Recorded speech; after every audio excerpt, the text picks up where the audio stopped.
Ada banyak catatan sejarah. Dulu kita pernah sukses menghadapi penjajah juga masyarakat dengan segala kesederhanaannya.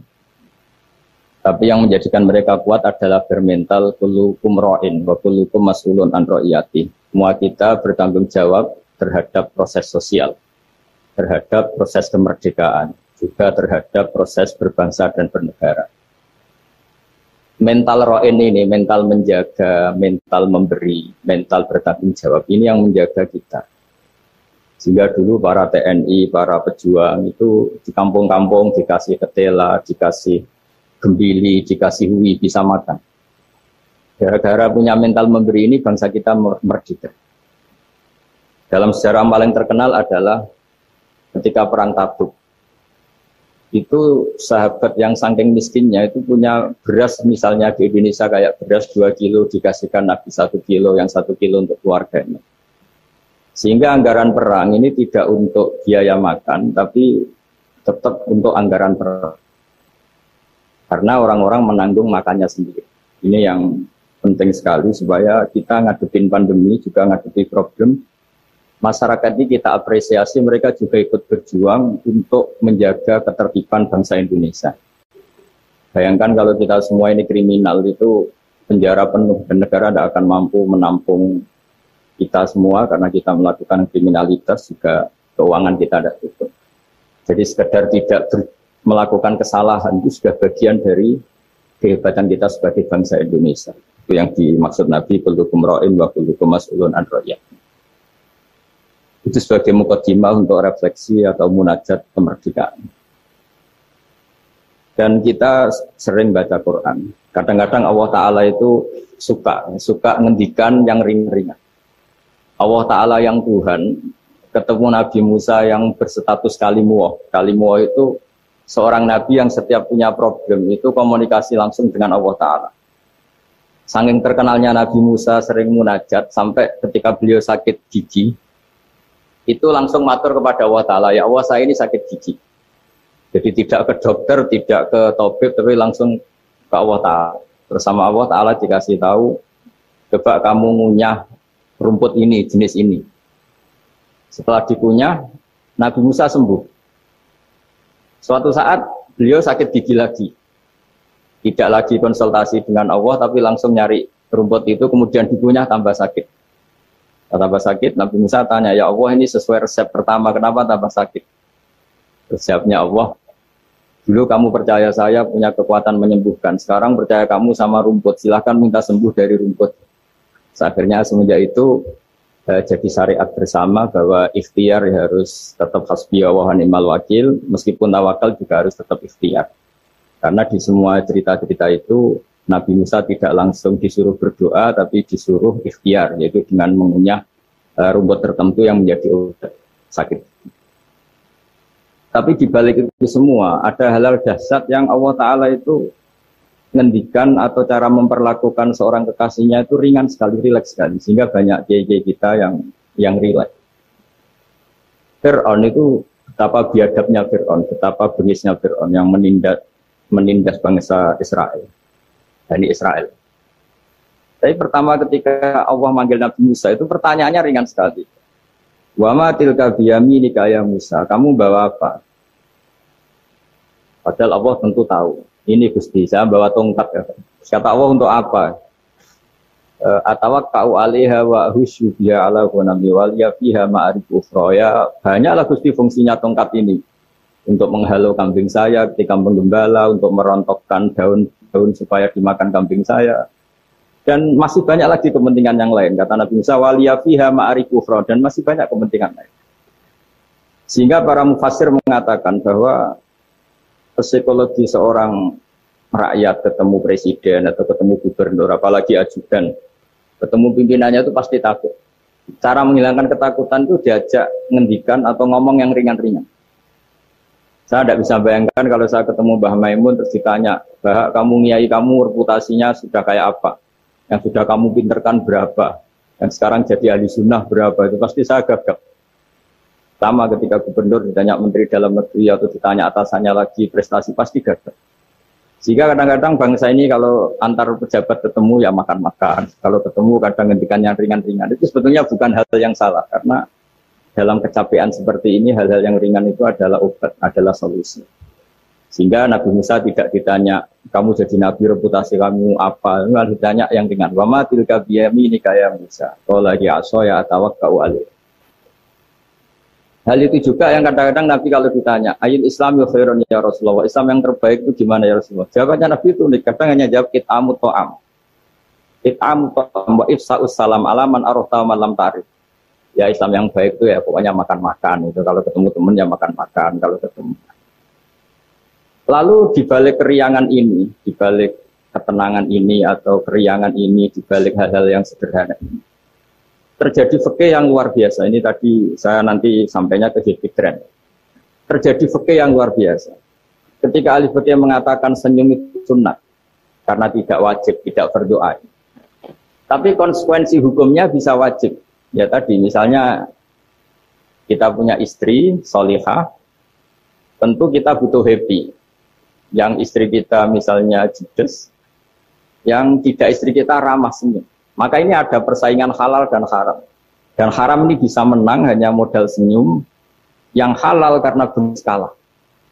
Jika dalam konteks tertentu, maka yang dikatakan Nabi senyum itu sunnah, itu tidak dimanai ulama sunnah dengan arti tidak wajib, tapi sunnah dengan arti perilakunya orang-orang soleh.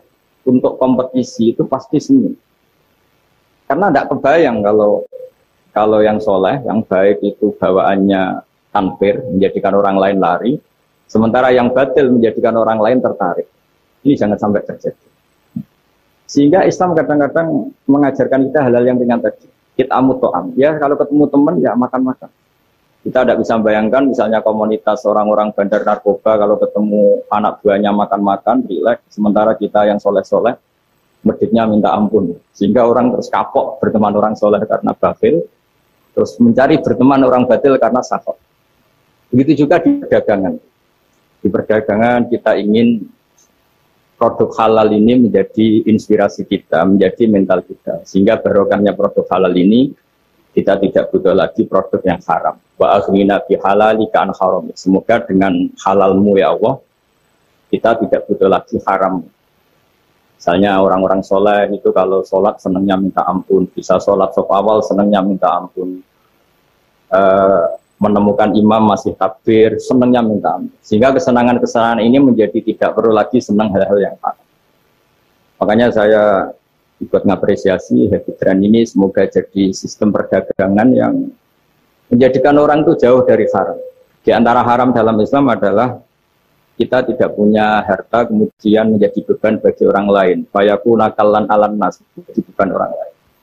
Sehingga di makalah Imam Ghazali paling terkenal diantaranya muru'ah. Muru'ah itu harga diri seseorang itu punya uang, punya harta. Kata Imam Ghazali menyitir sebuah makalah orang sebelumnya, apa etika orang kalau ketemu teman? Kata orang itu jawabnya bawa uang katanya. Pokoknya kelihatan cukup. Karena kalau kita ketemu teman, misalnya di Jakarta, orangnya kelihatan hanya sanggup sak perjalanan, mesti pikiran pertama wah nyangoni, gitu, karena dia tidak akan kuat beli tiket. Gitu. Jadi belum sudah jadi problem. Sehingga di Ihya di bab Adabul Kasbi terus di situ disebut Fadhailul Kasbi, keutamaan-keutamaan orang kerja, itu di situ diceritakan betapa pentingnya orang itu kerja, punya aktivitas ekonomi, baik berdagang maupun bercocok tanam maupun apa saja. Karena di antara etika berteman itu kata ulama ini punya uang. Karena nanti si sohibul bait ini tidak kepikiran macam-macam. Jadi saya tidak akan cerita panjang lebar, cuma saya pastikan bahwa kegiatan halal itu harus dominan dan harus asik. Karena nanti kalau dalam kompetisi kita yang bernegara sehat, bawaannya marah-marah, orang yang salah bawaannya senyum, pasti pertarungan ini akan dimenangkan yang salah. Begitu juga yang orang bawa kebenaran bawaannya pikir, sementara yang bawa kebatilan dermawan, pasti kita akan kalah. Sini pentingnya ngaji usul fikih, bahwa sebagaimana tadi yang beberapa kali disinggung oleh Kiai Haji Ma'ruf Amin, saya suka sekali karena beliau sering menghentikan kaidah-kaidah juga usul fikih. bahwa masalah pandemi ini atau masalah bangsa ini itu masalah bersama, bukan masalah pejabat saja, bukan tanggung jawab pejabat saja. Karena dalam Islam diajarkan siapapun yang punya kemampuan ikut membantu itu ya wajib. Jadi ukurannya itu siapapun, bukan yang sedang bertugas. Kalau semuanya profesional bisa habis bangsa ini. Misalnya kita melihat orang tenggelam, terus biarin aja kita tidak SAR kok, tidak tim yang penyelamat tenggelam. Kita melihat orang kecelakaan, saya tidak satlantas, biar aja. Tidak bisa seperti itu. Meskipun kita kiai, kalau melihat orang kecelakaan, ya ditolong. Meskipun kita tidak profesi itu, kalau berkesempatan ya menolong. Kalau semuanya profesional bisa habis bangsa ini, karena nanti orang tenggelam nunggu tim SAR datang baru nolong. Nanti ada orang kecelakaan nunggu kasat lantas datang baru nolong. Ya tidak seperti itu. Ukurannya kalau dalam fikih ya man lahu qudratun alal fi'li, yang mampu melakukan ya harus melakukan. Jadi saya terima kasih sekali sama Kiai Haji Hasib, sama semua keluarga Tambak Beras, bahwa aktivitas dulu yang dilakukan bahwa Hapas Duo sebagai pedagang, sebagai importer kain, sebagai penggerak ekonomi bangsa Indonesia, dan dulu gerakan-gerakan dari Indonesia juga dimulai dari serikat dagang. Ini semoga berkah dan menjadikan kita berenergi, kita punya kemampuan untuk riayah, untuk menjaga bangsa ini. Bukan menunggu dikasih. Jadi kalau kita ikut mentalnya riayah, memberi, menjaga, pasti mental kita ini bersama-sama menjaga. Tapi kalau mental kita tidak ikut bertanggung jawab, miskin nyalakan Menteri Keuangan, tidak pinter nyalakan dia, ya ribet. Nanti kalau banyak musibah nyalakan dia, doanya tidak mandi. Wong ada musibah itu karena sanksi orang-orang yang nggak jelas, malah kita disalahin, kan ya ribet. Nanti kalau salah-salahan gitu terus ribet. Alhamdulillah kita tidak punya mental seperti itu. Kita semuanya berdoa, Rabbana dzalamna anfusana, kita semuanya merasa salah karena ya tadi termasuk salah adalah misalnya pernah suatu saat Nabi Ayub ditanya istrinya, kenapa engkau sebagai Nabi tidak minta doa di entasnya musibah pada diri engkau? Saya sehat sudah berapa tahun? Ya sekitar sekian puluh tahun. Saya sakit baru sekian bulan. Masih lama mana? Ya lama sehatnya, ya sudah, saya tetap akan jaga syukur itu. Nah, syukur ini penting bukan untuk dablek, tidak peduli, supaya jaga imunitas. Karena di antara nikmat yang paling pokok itu allazi atamahu min ju'i wa amanahu min khauf. Orang bisa makan, hidup kita tidak terancam oleh kepunahan, oleh pembantaian, oleh chaos sosial, itu sudah luar biasa. Karena di antara sifat Allah itu yang memberi allazi atamahu min ju', yang memberi makan kamu dari kelaparan. Wa amanahu min khauf, dan memberi kamu kenyamanan.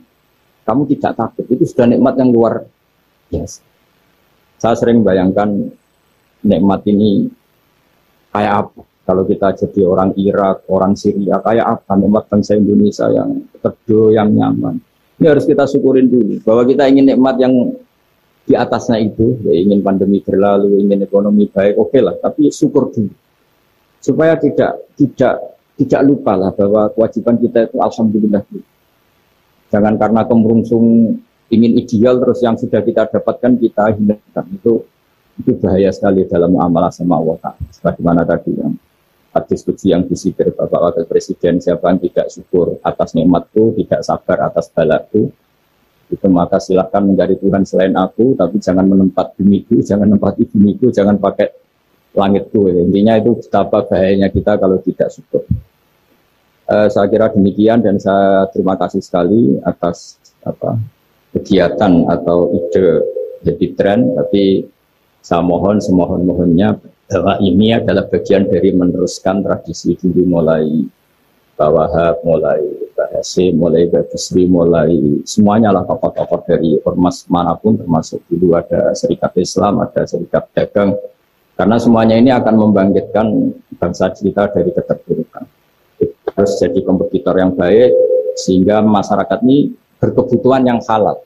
Karena orang nikmati laba dari dagang, dapat uang dari bisnis, mereka antipati dapat uang dari nyuri, dari korupsi. Jadi semua kebaikan harus dinikmati untuk dalam rangka wa aghnina bi halalika an haram, supaya kita cukup menikmati yang halal sehingga tidak berkebutuhan lagi sama yang haram. Itu juga dalam berekonomi, berbisnis dan berperadaban.